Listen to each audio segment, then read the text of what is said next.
Hello friends, welcome back to my channel. তো আজকের আমি পটলের আবার একটা রেসিপি তোমাদের সাথে শেয়ার করতে চলেছি, যেটা অবশ্যই আমিষ রেসিপি। তো চলো দেখে নাও।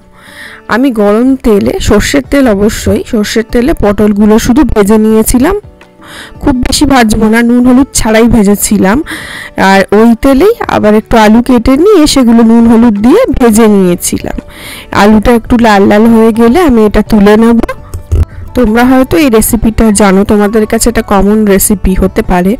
আর এই রেসিপিটা না একবার করে খেলে মানে মাছ মাংসকেও হার মানিয়ে দেবে। রেসিপিটা এত সুন্দর হয়, তোমরা যারা জানো তারা জানো অবশ্যই। তারপরে দেখো, যেহেতু এতে চিংড়ি পড়বে, সেহেতু চিংড়িগুলো ভালো করে খোলা ছাড়িয়ে পরিষ্কার করে নিয়ে নুন হলুদ দিয়ে মাখিয়ে রেখেছিলাম, আর সেটাই সর্ষের তেলে ভেজে নিয়েছিলাম।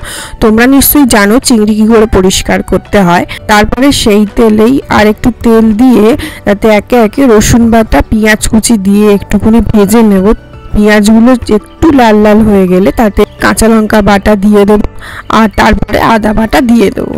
আর তারপরে ভালো করে একটু ভেজে নেব, যাতে এর কাঁচা গন্ধটা চলে যায়। দেখো ভাজা ভাজা হয়ে এসছে। তারপরে একে একে হলুদ গুঁড়ো, ধনে গুঁড়ো, জিরে গুঁড়ো দিয়ে এবং কাশ্মীরি লঙ্কার গুঁড়ো দিয়ে ভালো করে একটু নাড়িয়ে চাড়িয়ে নেব যতক্ষণ না তেল ছেড়ে আসছে।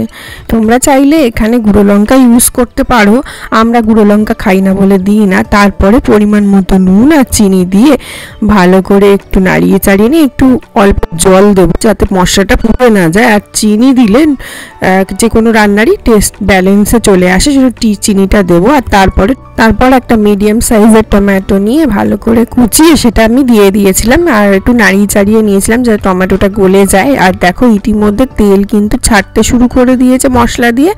এই পর্যায়ে আমি একটু গরম মশলা পাউডার দিয়ে আবার একটু নাড়িয়ে আর ভেজে তুলে রাখা চিংড়িগুলো দিয়ে দিয়েছিলাম।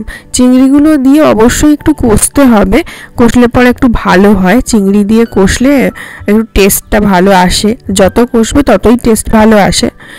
তারপরে একটু কষে নিয়ে ভেজে তুলে রাখা পটল আর আলুগুলো এতে দিয়ে দেবো। এরপরে জল ছাড়া আর আমি কিচ্ছুই দেবো না, আর কোনো কিছুই পড়বে না। রান্নাটা খুব সিম্পল অথচ টেস্টি।